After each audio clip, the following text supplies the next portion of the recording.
Përshëndetje dashur miq. Sot do të njihemi me emocionet. E di që kemi folur shpesh për faktin që me qëllim që emocionet i të çlirojmë që të mos ngelen në trupin tonë, të mos ngelen si bllokime apo të manifestohen si sëmundje të ndryshme, ne duhet që t'i takojmë, t'i respektojmë, t'i dëgjojmë, t'i kuptojmë dhe më pas t'i përcjellim me mirësjellje. Dhe që të ndodhë kjo, ne duhet jemi të gatshëm që t'i njohim thellësisht këto emocione, që të krijojmë një lidhje me to, dhe më pas, pasi të bëhen miket tona, ato do të largohen vetë, më besoni për këtë. Në fakt, para se të flija gjumë brëm, pata një indicie që të shkruaja disa emocione të cilat mu treguan, me qëllim që t'i njoh më mirë dhe t'u asqaroj më mirë secilin prej tyre, sepse ajo që unë ndjeva ishte që ne vërtet i kemi thënë të gjitha këto. Por ndoshta ju nuk i njihni të aq mirë, si thua, apo nuk jeni në ato pozita që mund t'i njihni aq mirë. Dhe ndoshta kjo video mund t'ju ndihmoj që të qartësoheni në lidhje me secilin emocion, dhe shpresoj shumë për këtë sepse ky është qëllimi i kësaj videoje. Duke filluar me inatin.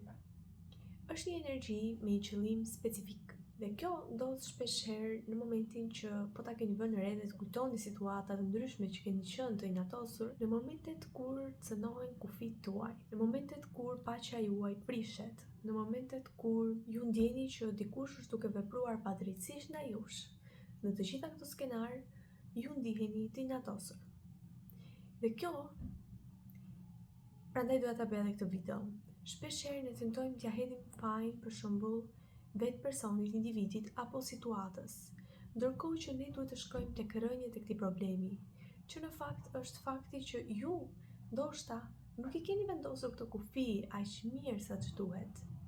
Pra nuk keni vendosur kufi të qartë dhe të pacënueshëm.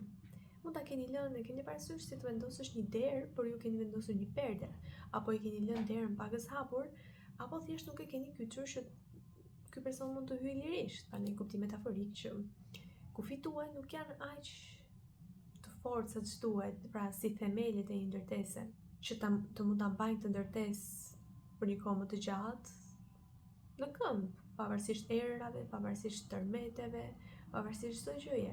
Dhe kjo është ideja që ne duhet të shkojmë në rrënjët e këtij problemi, që të zbulojmë pse ne pse ndodhi kjo situatë që ne u inatosëm. Duhet të shkojmë tek rrënjët e problemit. Nga ana tjetër, të mbimenduarit. Është mendja e cila dëshiron të ketë kontroll mbi çdo gjë. Mendja jonë është e programuar në këtë mënyrë, që ajo të gjejë zgjidhjet e problemeve, por edhe që të ketë kontroll mbi çdo gjë që ndodh në realitetin e saj apo përreth saj. Pra të ketë kontroll mbi situatat, mbi njerëz, mbi evente, mbi çdo gjë.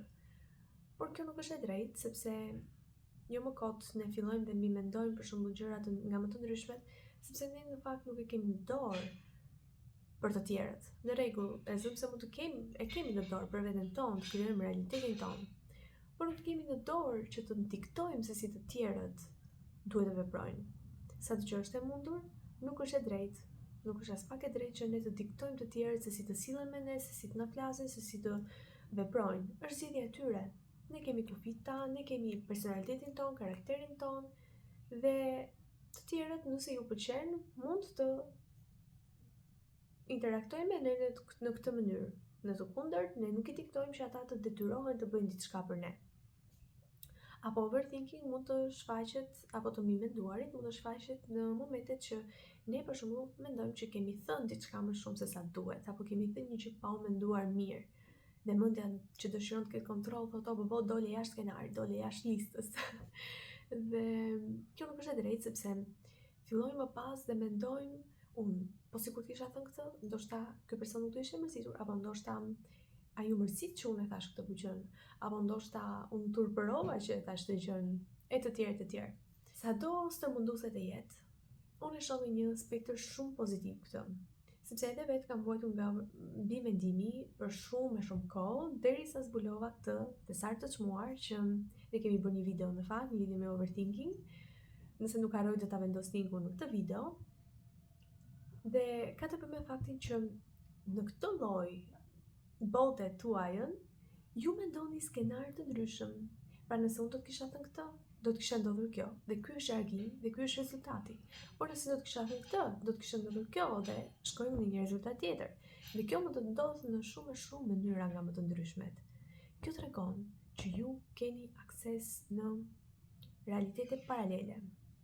Nuk e di se sa familjar jeni me këto terma, por mendojeni si për shembull në këtë realitet ku ju jeni, ju thatë këtë gjë dhe rezultati shkoi në këtë mënyrë. Por të gjitha këto që ju po shikoni, apo po mendoni, apo po i ndjeni, si të doni ju mund të paraqiten, janë në fakt realitete paralele në të cilat kjo gjë ka ndodhur vërtet. Dhe vërtet këto gjëra kanë ndodhur kështu siç ju i shihni. Por ju, duke thënë këtë gjë, keni zgjedhur të zgjidhni këtë rrugë. Kështu mund ta mendoni. Nga ana tjetër, ajo që unë dëgjova ishte që kjo mund të jetë një shenjë shumë e mirë që ju keni dhuratën e telepatisë, pra që të mund të komunikoni telepatikisht me të tjerët, me kafshët, me bimët, me pemët, me njëri tjetrin, me njerëzit, e të tjerë, sepse kjo mund të shkojë shumë më thellë më pas, por që ju e keni këtë dhuratë dhe nëse juve ju pëlqen, mund ta zhvilloni edhe më tej. Në lidhje me frustrimi paraqitet apo mund ta ndjeni në momentin kur ju mendoni që keni dhënë më shumë mund dhe keni dhënë më shumë tek diçka dhe keni marrë më pak se pritshmëritë tuaja. Dhe në këtë moment këshilla ime është që të bëni paqe me situatën, me qëllim që ta çlironi dhe të çlironi pritshmëritë tuaja. Kjo është ajo që mund të bëni që ta çlironi frustrimin. Ose në të kundërt mund të vazhdoni edhe për disa kohë, por gjithsesi do të vijë moment që do të lodheni dhe do duhet ta bëni këtë lloj çlirimi. Pikëllimi është dashuri e hutuar pa një drejtim se ku të shkojë. Dhe kjo mund të lidhet me shumë gjëra. Mund të keni pikëllim për veten tuaj të vogël, mund të keni pikëllim për një kohë të së shkuarës, mund të keni pikëllim për humbjen e një personi të dashur, por të gjitha këto ne na mbajnë në të kaluarin apo jo. Dhe nuk na lejojnë të shijojmë momentin, nuk na lejojnë të ecim përpara, por na mbajnë me kokën pas. Kjo nuk është një gjë e mirë, sepse me kokën pas ne mund të përplasemi, por që ideja është që sa më shumë ju ta injoroni, aq më i madh do bëhet. Dhe mund ta mendoni si një fëmijë që sa më shumë ja injoroni atë dëshirën që ka, ndoshta nevojën për të dëgjuar, aq më shumë do të çajë, do të bërtazë, do të acarohet, do frustrohet dhe do bëjë një mënyra që ju të kaloni pakës vëmendje, ta dëgjoni pakës. Kjo është ajo që do pikëllimi. Thjesht të uleni me të, plotësisht, ta ndjeni, por të bëni paqe me faktin që nuk e keni ju në dorë, lërni të kaluarën dhe fokusoheni tek e tashmja, të motivuar nga një vizion i të ardhmes. Frika është një emocion shumë instiktiv që nga paraardhësit tanë. Në kohët kur ata do duheshin ta kishin të frikë si një llamp e kuqe që ndiset në momentin që ka një rrezik që ju afrohet, dhe ata duhet të jenë alert që ta dinë që ky është një rrezik dhe të mbrohen. Por ne kemi po të njëjtin tru si ta dhe lidhen në pjesë ndryshme të trurit, të cilat lidhen në një mënyrë të caktuar dhe të çojnë mesazhe nëpërmjet sinapseve të ndryshme që të ndezin këtë llampën e kuqe që ne më pas të ndjejmë frikë dhe të mbrohemi nga një situatë që në ditët e sotme kjo situatë e frikshme mund të jetë për shembull një projekt, një deadline që ju duhet ta kapni me një herë dhe keni frikë se nuk do arrini dot. Është një situatë që ju nuk e parashikoni dot se çfarë mund të ndodh, apo një rrezik, ja ashtu quajtur rrezik, nga dikush që ju keni frikë, nga një event që ju keni frikë, nga një takim që ju keni frikë të ballafaqoheni, nga një vërtet që ju keni frikë se mund të dalë. Pra është thjesht një situatë që ju nuk e dini se çfarë do ndodh, por keni frikë nga kjo gjë që mund t'ju bëjë ju të ndjeni në siklet për shembull. Por frika është një iluzion. Dhe është thjesht një thëritje që ju dëgjoni intuitën. Dhe nga ana tjetër ne mund kemi frikë edhe në momentin që ne marrim një rrugë të re, fillojmë një pozicion të ri pune, fillojmë një ndoshta lidhje të re, sepse çdo gjë jo familjare përmendjen quhet një rrezik dhe ndizet ky alarmi. Dhe ajo që mund të bëni është të pyesni: a është vërtet ky një rrezik për mua, pra që është intuita që do të më mbrojë, apo është një situatë jo familjare dhe mendja po mundohet të më krijojë një iluzion që shiko se kjo është e frikshme dhe nuk duhet ta bëjmë. Sepse çdo situatë jo familjare mund të jetë Mund të keni pakës frikë në fillim, por nëse ju e ndjeni me intuit dhe ndjesitë tuaja janë në rregull, janë shumë të entuziazmuara për këtë fillim të ri, kjo është një shenjë mirë. Dëgjoni intuitën me këtë entuziazëm. Ama edhe nëse intuita për shembull ju bën të ndjeni keq për këtë dhe është edhe frika në mes, atëherë dëgjoni intuitën përsëri, por mos e bëni këtë gjë. Dëgjoni gjithnjë intuitën. Frika është një iluzion, keni parasysh se ato lojrat që ka personazhe që shfaqen dhe nuk shfaqen, që është thjesht që mund të kalosh përtej tyre dhe është iluzion, është po e njëjta gjë. Nga ana tjetër, trishtimi është thjesht nevoja dhe një thërritje që ju do jeni të qartë. Kush ju lëndoi dhe çfarë ju lëndoi. Në momentin që ju jeni të qartë për këto të dyja, largohet menjëherë. Dhe mund t'i shkruani, mund ta grisni letrën dhe të mendoni që ky trishtim që ju keni u transformua në letër, u transmetua në letër, dhe ju letrën e grisët dhe tani më nuk ekziston. Kjo është një praktikë shumë e mirë që unë përdor shpeshherë, sidomos në manifestimet e ndryshme në lidhje me ciklit e hënës, sepse më ndihmon të kuptoj që këtë emocion nuk e kam më tek vetja ime, këtë shqetësim, çfarëdo që të jetë, por është në letër. Dhe nëse unë e gris, iku një herë për gjithmonë. Nga ana tjetër, mërzia është emocioni im i preferuar. Jo i preferuar në faktin që është i bukur për të përjetuar, por për faktin që më motivon që unë të jem më kreative. Pra është si burimi ose si të thuash një nxitje për kreativitetin tim. Dhe kjo mund të ndodh për shkrimtarë të ndryshëm, për njerëz që janë artistë, për shembull, që mërzia është ai momenti që duket sikur keni ngecur në vend numero. Ne s'keni bërë asgjë të re, ne s'keni nxjerrë këtë potencialin tuaj kreativ në diçka të bukur. Por kjo është një shenjë e mirë, sepse nëse vepron më herët se ç'duhet, nuk jep potencialin tënd të plot. Nëse vepron më vonë, ka ikur motivimi, por nëse vepron në kohën dhe në momentin e duhur, mendojeni këtë energjinë tuaj kreative si të akumuluar në një sferë, për shembull, ose në një tullmbace, dhe në momentin që është koha e duhur që të çlironi diçka, të bëni diçka kreative, gjithë kjo fuqi dhe ky potencial do të transferohet në këtë gjë kreative të bukur dhe ju mund të krijoni thesare nga më të bukurat. Ky është momenti që në momentin më poshtë, si thua, të mërzitur që mund të jenë shkrimtarët, poetët, ata që shkruajnë këngë, në ato momente del një thesar i bukur prej tyre. Dhe kjo mund të jetë apo piktura. Kjo mund të jetë në shumë fusha të ndryshme, por jo vetëm në pjesën artistike. Mund të jetë edhe në pjesën, për shembull, që mërzia është thjesht ai alarmi që diçka duhet të ndryshojë në jetën tuaj. Qoftë kjo stil jetese, vendi ku banoni, lidhje të ndryshme që ju duhet të ndryshoni dhe të shikoni një herë se a janë për ju apo jo. Ndoshta mënyrën se si visheni, pra të ndryshoni stilin tuaj. Mërzia është thjesht ky alarmi që ju ndihmon ju, apo nxitja që ju ndihmon ju të bëni diçka të re, të bukur, të nevojshme për momentin. Kalojmë tani te dy emocione shumë të bukura. I them të dyja në grupim sepse janë shumë të lidhura me njëra tjetrën. Faji dhe turpi. Faji ndodh në momentin, për shembull, kur ju bëni një lloj reagimi ndaj një personi, ndaj një situate që juve nuk ju pëlqen dhe ndjeni në faj për atë që bët. Kjo lidhet edhe me overthinking apo me të mbimenduarit që pastaj filloni mbimendoni pse e bëra këtë, mos duhet kisha bërë këtë e të tjerë. Por faji lidhet më tepër me faktin që duhet të shkojmë prapë tek rrënjët e problemit. Si ishte personaliteti që e bëri këtë gjë? Pra personaliteti juaj ndoshta duhet të ndryshojë, që ju të reagoni ndryshe radhës tjetër, që të mos ndjeni në faj. Pra kjo gjë është zinxhir. Pra nuk e ka fajin as situata, as një person tjetër që ju nxiti të bëni diçka, dhe as ju, nuk është kjo për të vënë fajin ju, por është si një dritë jeshile në këtë rast, apo e bardhë, që ndihmon të kuptoni a është vërtet ky personaliteti që doni të jeni dhe që jeni krenar që të jeni? Nëse jo, si mund të ndryshojë ky? Si është vetja juaj më e mirë që ju e imagjinoni dhe e vizualizoni? Dhe filloni të bëheni si ky personalitet i ri, dhe ndoshta nuk ndodh më një herë, por nëse kjo, sepse jam e sigurt që situata do shfaqet prapë, ndoshta me njerëz të tjerë, me mënyra të tjera, do të shfaqet prapë. Dhe shikoni, mbajini ndërmend dhe shikoni se si do të reagoni. Dhe mundoni që her pas here, ditë pas dite, të reagoni pakës më ndryshe. Dhe ky është një fillim i mirë. Është si ai shortsi që kemi postuar tani së fundmi, që nëse ju duket shumë hap i madh për të bërë një ndryshim kaq të madh, filloni me hapa të vegjël. Bëni ndryshime të vogla.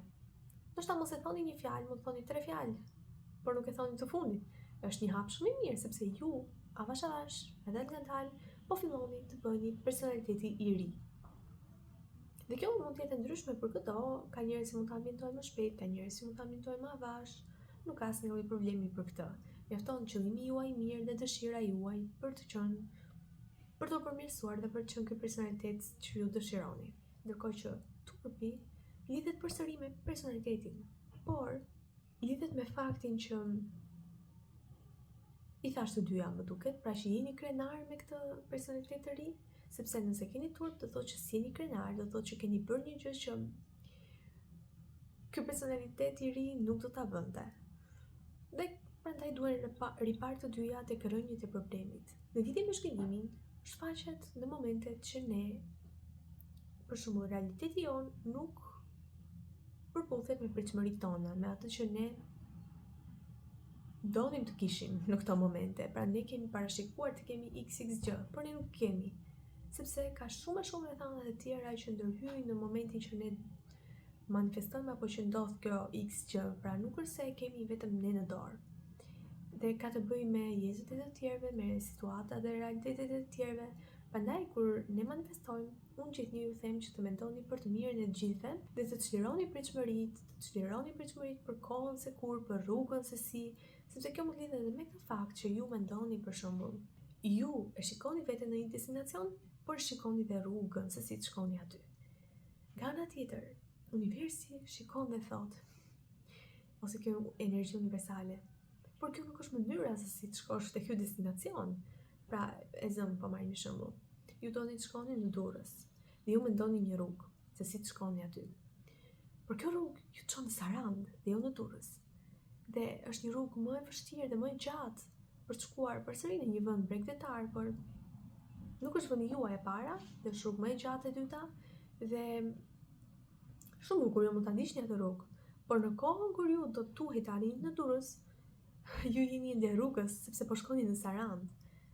Dhe nëse ju vërtet doni të shkoni në Durrës, çlironi pritshmëritë dhe lejoni këtë forcë universale ta drejtojë makinën tuaj në rrugën që shkon për në Durrës. Kjo është ideja që unë mund ta shpjegoj më thjesht për ju. Dhe në fakt ka 1001 rrugë se si mund shkohet në Durrës. Por jo kjo që ju menduat. Prandaj ndonjëherë është e mirë që ta lejojmë mendjen të qetësohet apo ta mbajmë të shpërqendruar me gjëra të tjera. Dhe ne të besojmë që do të udhëzohemi në kohën e momentin e duhur, në rrugën e duhur. Në lidhje me neverinë, kjo lidhet shumë më tepër me faktin energjetik, pra sikur keni neverinë ndaj një ushqimi, kjo do të thotë që ky ushqim mund të jetë toksik për ju. Por në momentin që keni neverinë ndaj një personi apo situate, do të thotë që është toksike për energjinë tuaj, për paqen tuaj, për fushën tuaj energjetike. Pra është e njëjta gjë. Çfarë mund të bëni? Ose limitoni konsumimin e kësaj situate apo qëndrimin me këtë person, ose mundoni ta eliminoni nëse mundeni. Dhe kështu të largohet dhe kjo ndjenjë. Tani do të kalim tek grupimi i dy emocioneve të tjera që janë xhelozia dhe zilia. Janë të ndryshme nga njëra tjetra.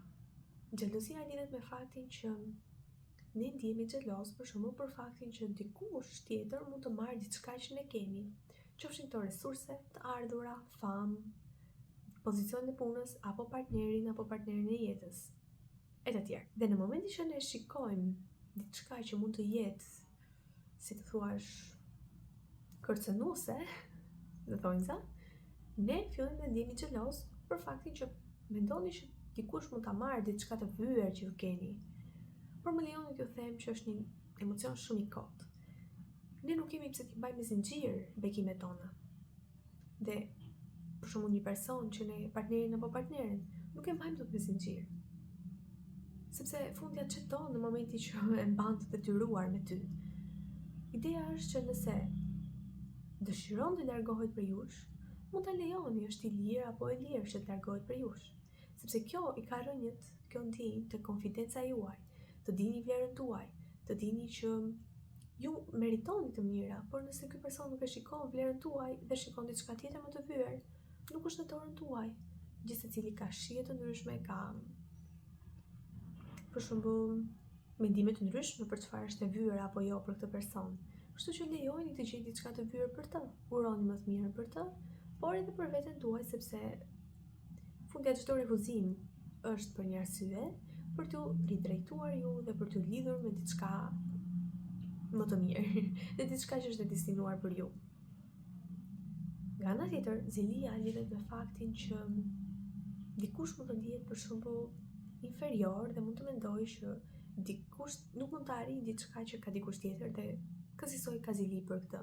Pra ka zili për famën, për pasurinë, për partnerin apo partneren, për resurset dhe bekimet që ky ka, për konfidencën që X person ka, për shumë gjëra të tjera. Dhe në momenti që mendon për një arsye dhe bën një listë justifikimesh se përse ky person ka patur ndihmë, resurset, ka patur njerëzit, ka patur fatin në anën e vet, të gjitha këto në fakt ndoshta nuk janë të vërteta, sepse ju mund të keni parë vetëm rezultatin e suksesit të këtij personi, por nuk keni parë rrugën, vështirësitë që X person ka kaluar, dhe nuk keni parë faktin që gjithsecili ka një, për shembull, ka bekimet e veta. Nuk keni pse fiksoni te bekimet e tjetrit, sepse kështu do të humbni mundësinë që të shikoni bekimet tuaja. Është njësoj si të thoni, fokusoheni për shembull vetëm tek karriera dhe mendoni që kjo është gjithçka, por ju keni haruar familjen, që është bekimi juaj më i madh. Dhe në momentin që ju e zëmarini këtë pozicion pune që donit, mund të jeni vetëm. Dhe a ja vleti në këtë kompeticion që kishin me dikë tjetër? Unë mendoj që jo. Është çështje personale, ndoshta për ju mund t'ja vlej që ta arrini aty ku doni dhe nuk ka rëndësi për asgjë tjetër, por ndonjëherë ne duke u fokusuar të krahasojmë me të tjerë dhe të shikojmë pse ky person fitoi dhe ne ngelëm, është mentalitet viktime. Sa më shpejt të dilni jashtë, aq më shpejt do keni sukses dhe gjithçka që dëshironi. Është në dorën tuaj. Sepse kjo zilia juaj nuk i bën dëm ti personi, ju bën dëm ju, dhe ju mban ju në vend numëror që të mos keni bekimet tuaja. Nga ana tjetër kemi anktin. Ankti lidhet shumë, është mënyra se si trupi na lajmëron për një situatë stresuese, depresive që ne mund të kemi në realitetin tonë. Dhe mund të jetë në lidhje me njerëz, në lidhje me në shkollë, për shembull në punë, edhe në familje, nëse keni një midis toksik. Dhe ankti fillon në momentin që trupi ka marrë kaq shumë nga ky emocion, saqë nuk ka tretur njëherë ato që ka marrë. Dhe si mund të vazhdoj të marrë ende? Mund ta mendoni për shembull si sapo keni konsumuar vaktin tuaj. Dhe pas 2 minutash filloni të konsumoni prap, por ju jeni tashmë full. Si mund të konsumoni ende? Dhe kështu fillon një mbi ngarkesë emocionale, dhe ankthi është kjo shenja që trupi nuk do të shkojë te ky vend, sepse nuk mund të marrë dot më kaq shumë emocione negative. Sepse ndryshe do të shpërthejë dhe apo ankthi mund të lidhet me faktin që ju nuk shprehni dot mendimin tuaj, nuk shprehni dot të vërtetën tuaj dhe nuk shprehni dot pa kënaqësinë tuaj ndaj kësaj situate specifike. Dhe mund të akumulohet si një bllokim në çakrën tuaj të fytyrit, është ajo që po ndjej tani, dhe mund të qajë si diçka për shkak që nuk e çlironi dot, që nuk flisin dot zërin tuaj, që nuk. Dhe keni nevojë për frymëmarrjen. Është çelësi për të çliruar ankthin, për të qetësuar. Nëse bëni frymëmarrje, ushtrime me frymëmarrje të thella dhe yoga mund t'ju ndihmojë shumë, por frymëmarrja njerëzor me një që ju të mund të çlironi problemin që keni në çakrën e fytit. Dhe sigurisht nëse ju keni nevojë për ndihmë në lidhje me këto emocione, sa folëm dhe sa do të flasim, unë jam këtu për ju, për të ndihmuar me praktika të ndryshme, me shërime energjetike, me gjithçka që ju keni nevojë, sipas nevojave tuaja specifike, që ju të mund të çlironi nga këto bllokime energjetike, nëse ju nuk mund ta e shikoni si shumë të vështirë për ta bërë vetë, dhe në fakt është, sepse në momentin që ju ndodheni në njërin prej këtyre situatave, edhe sikur ju të jeni konfident dhe të fuqishëm, ndonjëherë kemi nevojë për një suport, kemi nevojë për dikë që të na udhëzojë, apo thjesht të jetë aty për ne. Thjesht kaq ndoshta ndonjëherë mjafton. Dhe nëse nuk e kemi, krijoni një sigurimi edhe më shumë vetëm se sa mund të duket se jemi. Prandaj edhe kjo nuk është një gjë e mirë në momentin që ju punoni me emocione. Kalojmë tani tek pakënaqësia. Shembulli shumë i bukur që mu tregua që do ndaj me ju ishte në fakt, mendojeni sikur keni klient dhe këta klient kanë nevojat e tyre. Dhe në momentin që ju nuk i dëgjoni nevojat e tyre dhe nuk i ktheni përgjigje për shembull një mesazh të tyre, atëherë të pakënaqur. Dhe ndonjëherë është e çuditshme. Ne mund të bëjmë 1000 të mira për një person, por një të keq që të bëjmë, ata do të fokusohen aty dhe mund të na harrojnë komplet. Por ka edhe individ që 1001 të zeza t'i bësh. Ata do të fokusohen tek një e mirë që ju keni bërë dikur dhe do ta mbajnë mend dhe nuk ka problem për çfarëdo lloj gjëje që ju bëni, sepse ju keni bërë një të mirë dikur dhe unë e mbaj mend. Por edhe për këta individ vjen një moment kur thon stop dhe në këtë moment është e prerë çështja që ata nuk kthehen më pas tek ju, sepse nuk mund të mbajnë më pakënaqësi. Edhe mund të kthehen, kjo është në zgjedhjen e tyre, por do të vazhdojë një cikël përsëri, dhe nëse duan që ta ndërpresin këtë cikël, ta ndërpresin dhe të eliminojnë kontaktin është zgjidhja e vetme. Sepse këta individ janë mësuar me ju, me personalitetin tuaj që pranon pakënaqësi. Dhe në momentin që ju ndryshoni, edhe ata nuk do të jenë në gjendje që të jenë më me ju, sepse janë mësuar me veten tuaj të vjetër. Tani le të kalojmë tek mpirja. Mpirja është në fakt diçka e rrallë, por ndodh një mpirje e trupit apo mpirje emocionale në momentin që ne kemi përjetuar shumë, është si tek çështja e ankthit që tham, kemi përjetuar shumë nga një emocion dhe ndodh një mpirje që ju as nuk doni të hani, të flisni, të bëni asgjë, të bëni gjëra të bukura. Është fiksi momenti që tham që kemi ngrënë shumë, jemi full, vazhdojmë të konsumojmë akoma dhe bëhet një gjendje si shoku, apo për situata shumë traumatike ne përjetojmë një gjendje shoku. Dhe as nuk kemi emocione, as të bukura, as të jo të bukura. Personalisht e përjetova këtë emocion në momentin kur mora vesh lajmin e ikjes nga jeta e gjyshit tim, sado që për mua shumë herë më e lehtë që ta akumuloj këtë gjë sepse kam perceptime të ndryshme nga familjarët e mi në lidhje me atë se çfarë ndodh në momentin që njerëzit ndrojnë jetë, por gjithsesi në momentin që e mora si lajm përjetova një shok dhe as nuk mund të qaja, as nuk mund të qeshja dhe isha thjesht në një moment. Dhe kjo ka ndodhur për periudhën e parë dhe më vonë ka filluar që ta ndjej më tepër, sepse në momentin e parë unë nuk e besoja. Dhe ishte një periudhë shoku që ishte vërtet pak e çuditshme për të kaluar, por që ajo që unë mund të këshilloj është thjesht që ta ndjeni dhe ta lejoni të kalojë për njerëz të ndryshëm, mund të jetë ndryshme, në kohën e duhur kur trupi të jetë gati, sepse nëse e forconi do të zgjatet më shumë. Për çdo emocion ndodh kjo në fakt që sa më shumë të mundoni ta çlironi, ta sforconi, zgjatet dhe më shumë. Nga ana tjetër, kemi të bëjmë me vetminë. Vetmia nuk lidhet me faktin e të qenurit vetëm. Saqë që ka lidhje, mund të ketë lidhje me individ të cilën ndjen të veçuar nga shoqëria, por më tepër lidhet me faktin që ju ndjeni të pakuptuar, të padëgjuar ndaj njerëzve që keni përreth. Pra ju mund të jeni me një familje që ju do, por nuk ju kupton. Dhe ju ndjeni vetëm. Apo mund të jeni me një familje që nuk ju dëgjon asnjëherë fjalët tuaja dhe ju ndjeni shumë vetëm. Dhe analizja shumë e bukur që më tregua ishte në fakt, mendojeni sikur jeni në një dhomë që flasin anglisht dhe ju dini anglisht. Por në momentin që ju flisni shqip, jeni të vetmit që dini shqip dhe ndjeni shumë vetëm. Dhe keni parasysh për shembull kur janë shqiptarë që janë në troje të huaja, pra në vende të huaja dhe gjejnë dikë që flet shqip, për ta edhe nëse nuk e njohin, duket si miku i tyre i vjetër dhe aq shumë lumturohen nga ky fakt që gjetën dikë që flet gjuhën e tyre, saqë janë në qet të shtatë, si thua, pra kjo është ideja që në momentin që kemi njerëz që na kuptojnë për atë që jemi në nivelin më të çuditshëm të mundshëm, ne ndihemi sikur kemi të gjithë botën me ne. Dhe jo se ne nuk kemi të plot vetëm, por thjesht ideja që duam dhe dikë tjetër në këtë plotësinë tonë, me qëllim që të ndihemi që kemi një mik. Sepse mund të kemi gjithë miqtë e botës, por nëse nuk na kuptojnë në këtë nivel, ne do ndihemi përsëri vetëm. Dhe e fundit, por jo nga rëndësia, sepse gjithmonë është ajo shpresa disa fundit. Shpresa është ajo që ngelet pas çdo lloji emocioni të mundshëm që mund të keni përjetuar. Qoftë kjo mërzi, shgënjim, frustrim, të gjitha emocionet që ne përmendëm në lidhje me mërzinë dhe zhgënjimin e të tjerë, shpresa është ajo që ngjelet në fund dhe ndodh në momentin kur ju jeni dorëzuar plotësisht.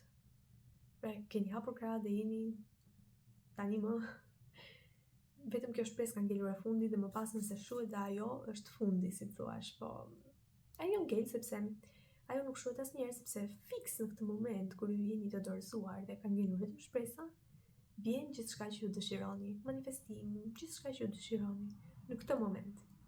Prandaj thonë që ngelet e fundit sepse në fakt vjen manifestimi dhe ju jeni të lumtur dhe nuk është se do t'ju duhet të hiqni dorë dhe nga shpresa.